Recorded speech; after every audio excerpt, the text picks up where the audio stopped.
everybody, to today's reading from Happy Life. And it says, be a friend to all who seek your company and support. People need friends as much as they need bread to live. Amongst the crowd, there are many lonely hearts in need of companionship and friendship. Never say goodbye to anyone without offering something of value from the time you've spent together. You have much to give. Finding out your qualities is the first step. Using them on behalf of others is the next. No one is so lacking in spiritual resources that they have nothing to give at all.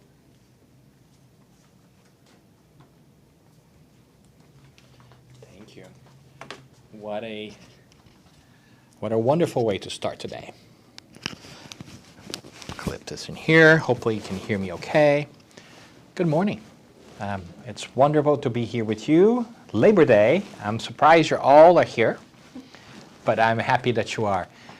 Let's go ahead and start with a little prayer, as we often do, and then we'll chat a little bit about what's ahead. So we take a moment to just calm our bodies and our minds. Close our eyes if we feel like it. And raise our minds and hearts in gratitude to the Creator for all that is, for all that we have in our lives, which is much more than we give it credit. And in that spirit of gratitude, we open ourselves up to the good energies that are all around us, today and always, so that we may remind ourselves of our spiritual nature and the beautiful fact, that we are never alone.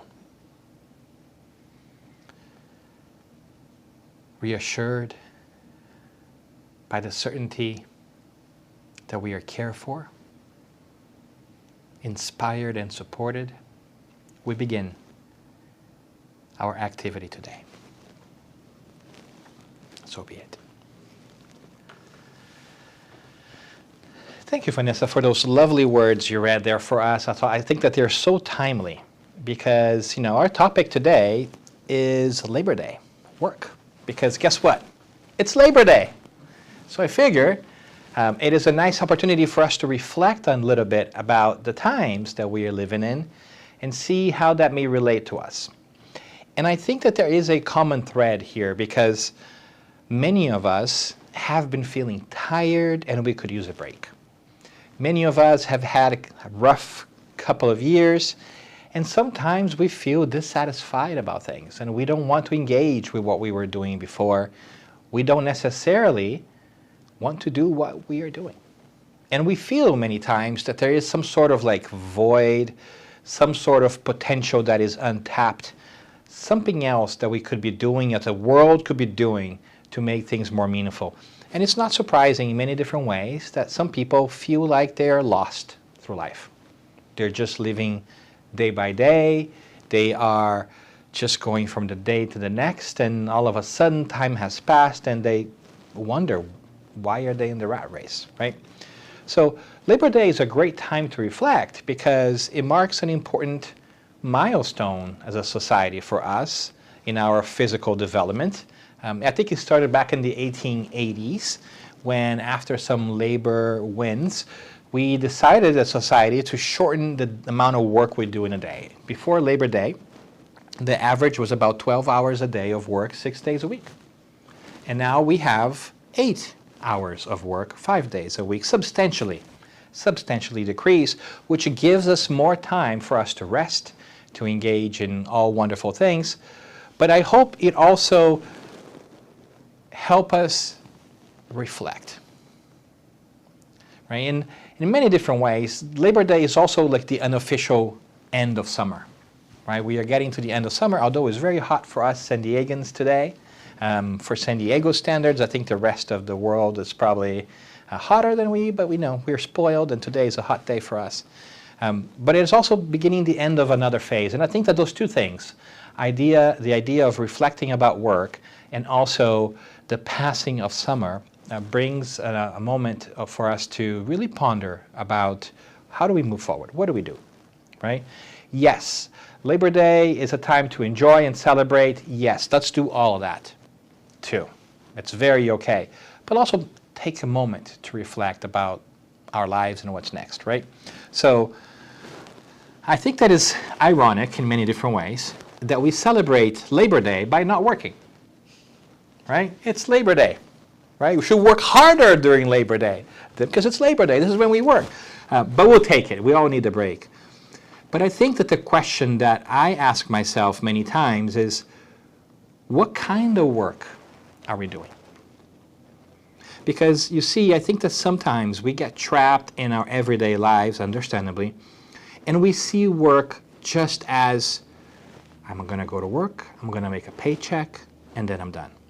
But I want to kind of split that idea into two today a little bit and say, you know, in my mind, there's sort of like two different kinds of work. There is outer work, and there is inner work. Right? In outer work, I place things like, you know, you've got to take care of your body, so you should be healthy and exercise. So that's kind of like the outer work. Like you got to take care of your body, right? But then there's also the most traditional one that we think about, making a paycheck, our professional lives. This is what we think of work. And all that is very important. And we need professional work to meet our obligations, but also to grow and learn, because we do learn by working, right? We grow, we understand things. But I wonder if the piece that we are missing sometimes is reflection about our inner work. And in the inner work category, I place two separate things. One of them is growth, personal growth. Are you growing? Are you working on growing? Be that emotionally, spiritually, intellectually. What is it that you are doing that makes you grow, that makes you be a better person? I think that's a very important aspect that we neglect. I think that our professional environments are beginning to tap into that a little bit, but we are the ones who have to pull our own happiness wagon. We are the ones that have to watch over our own development. So what is it that we are doing to be better at whatever it is that we want to? I think that's one important question. And the other one that I also think is very important, also within the inner work bucket, is soul lifting work. What is it that we are doing to energize ourselves?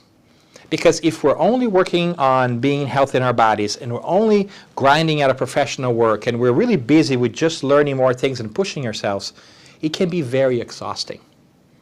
It can be very demanding. And we burn out, we stress out, and all of a sudden we are less productive. So I think equally important, if not, is this soul lifting bucket of what are the things that we are doing that lift our spirits up so that we can put that spring back into our step and go through life excited and happy. And I think that is one piece that is really missing in our society, is the soul lifting work piece. We think that everything else needs to take precedence, and we don't watch over our own needs. And one simple way of gauging what is your soul lifting work, if you're not aware of what that is, because sometimes people say, I wish I could do something that uplifts me, but I don't know what it is, right? And it's hard to find because it's like purpose driven. It's hard. It's almost like meaning of life kind of thing. But one thing that we can ask is, where do I get my energy from? How do I recharge my batteries? And if you answer that question, you might begin to knock at the door, or what kind of thing that you really like to do that inspires you, that re-energizes you. I can tell you, for instance, the kind of stuff that inspires me and re-energizes is talking to you about this kind of stuff. It's being with you and thinking about spirituality in general. And I actually think that once I do that, I re-energize myself in such a way that it lasts me through the week. But I have to remind myself of that. I have to remind myself that there is the spiritual.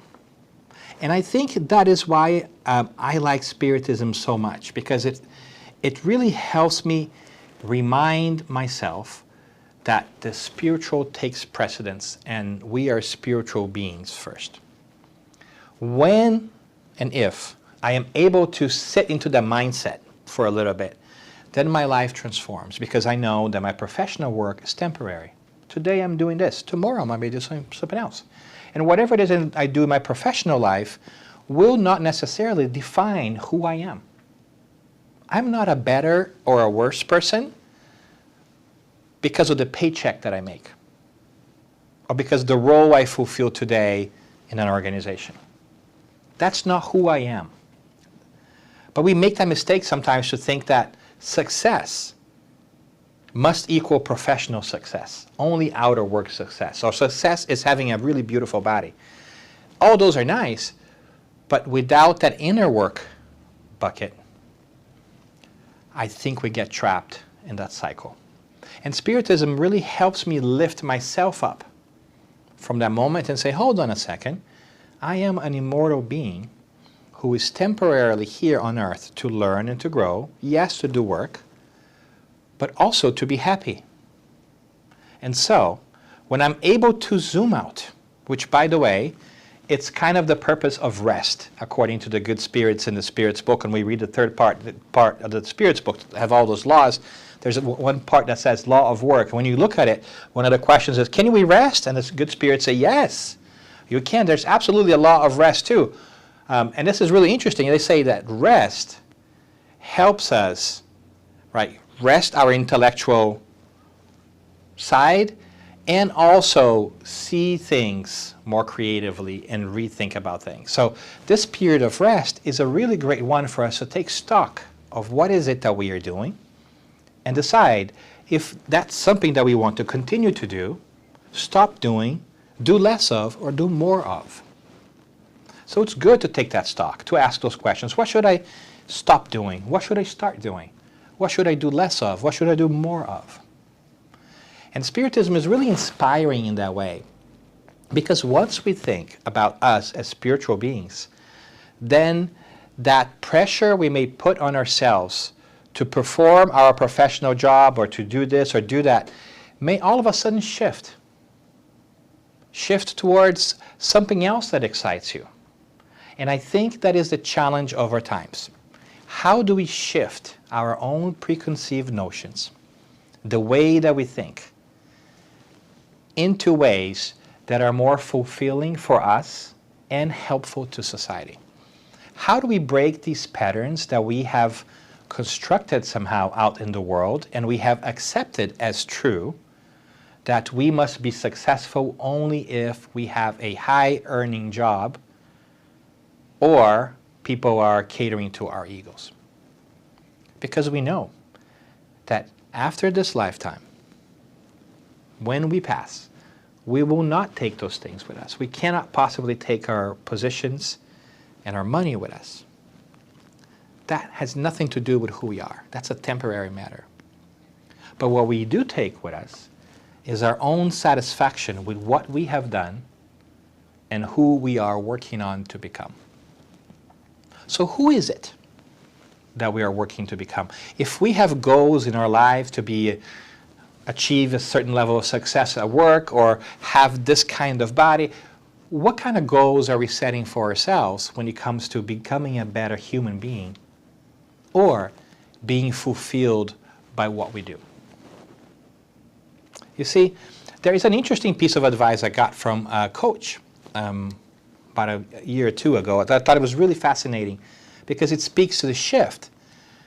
And she was telling me, you know, there's vocation, which is what we do, right, for work. But there's also avocation. What is it that you do that gives you pleasure, like a minor hobby or whatever it is? And those two things may not be necessarily the same thing. So you can have work that pays your bills and leaves you fulfilled to a certain extent, but your own fulfillment may come from something else. It is okay to separate those two things.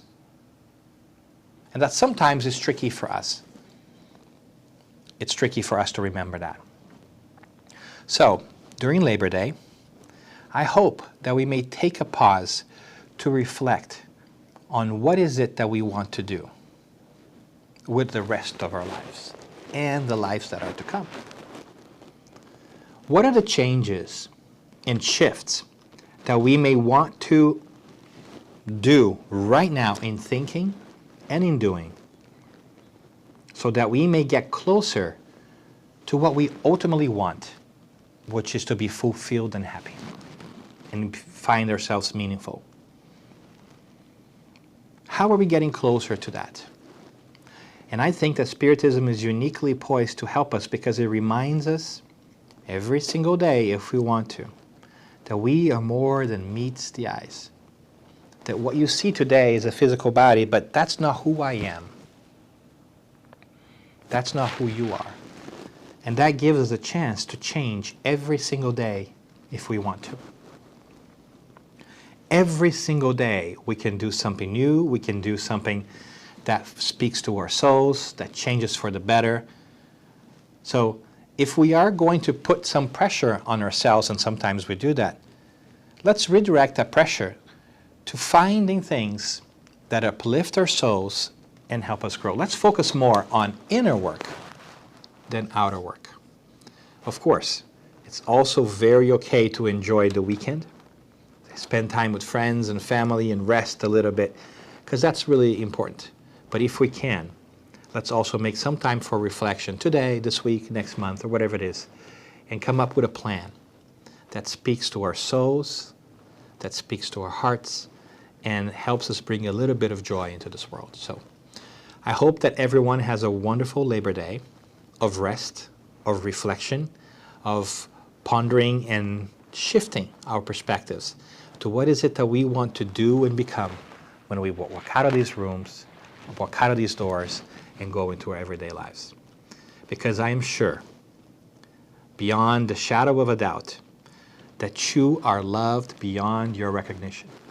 That God loves you in such a way as to line up all the necessary resources and opportunities that you need to tap into your own brilliance and find the happiness that you deserve through the hard work that you can do.